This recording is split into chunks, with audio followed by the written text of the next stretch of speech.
Welcome back mga kalode. So welcome back diba? So diri ni adto kita sa Dorano Eco Farm no, nag-rides kita. So early in the morning matag hapon ta kay of course manglakaw na sagta mga ligo kita dito sa Dorano and Eco Farm. So kani nagbiyahe na mi ani kadong dito. So mga I think kinsi ra mi kabuok ani. So medyo gamay-gamay lang unlike before kay daghan-daghan man kami ng lakaw. Karon gagmayra kay timingan man nga nagulan-ulang kadlawon. So uban naglami ang tulog, naglaway pa sa kalami sa panahon kay tungod nag-uwan-uwan man. So kadlawon man gud na. So lisod na kayo ibangon mata no. So mo ni kami medyo gamay ra jud ng lakawan ni. So ng mga ligo dito sa Dorano. So this is the ACX Fitness Gym trip. So mo ni sa nga mo ang rides per mi nga ginasabutan. So kami sa ACX Fitness Gym.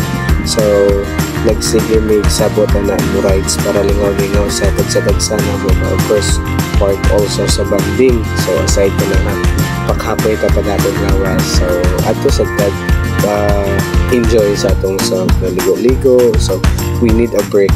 So pag umana to kalsa-alsa.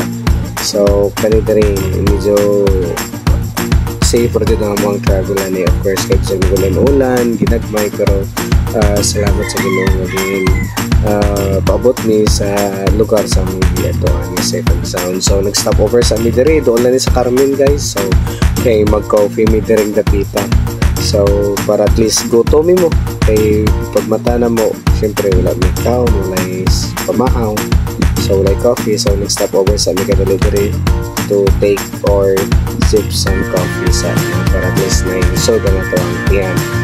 So kay kagutom man sa siligahe nga wala tayo kaon.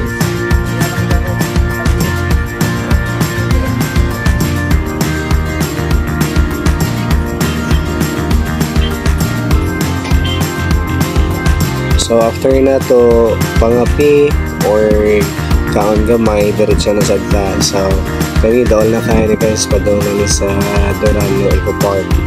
So hapit na ta sa exciting part.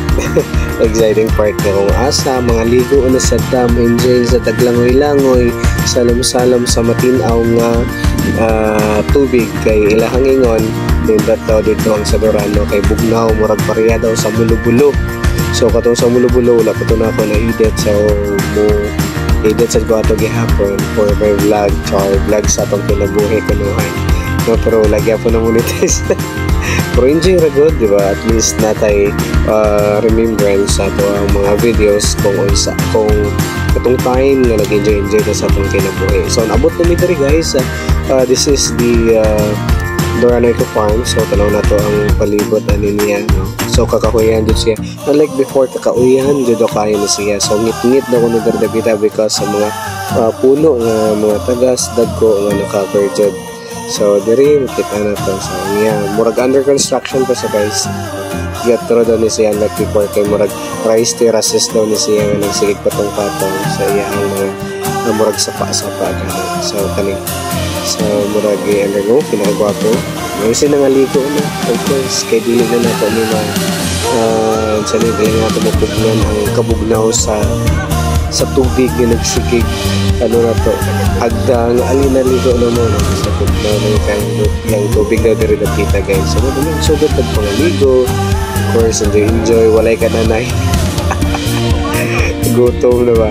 Pero after na mo nag-lunch guys, so manang ikaw na kay nasayo-sayo mong kaon na tuloy ang baro na yun kay gutom naman sa firm biyahe. So diretso so wala tayo mabuhat tuloy mo kaon then kay gutom na then diretso mumol sa mabugnaw nga tubig. So nindot guys siya basta mga ingani ng mga lugar gani guys lami kayo pa i-unwind kani from very stressful day ni mo diba. So kanang kapoy gani ka sa trabaho or estudyante ka kapoy sa siligtoon. So give time to yourself yung laag-laag o muanhin sa ingani ng mga lugar kung sa maka-chill time ka ba then maka-relax ang imo ang mind gani with other people no? So mga kamigo. So these are the members sa itong E6 Fitness Gym. So magpupuhuli sila guys yung isa. So and pag umana mo ani namuli ni, then pag umana mo nagapit mo sa Park Mall kay mga only for lunch dito sa Tugtugay Oink. So Tugtugay Oink is one of the owners sa E6 Fitness Gym. Thank you!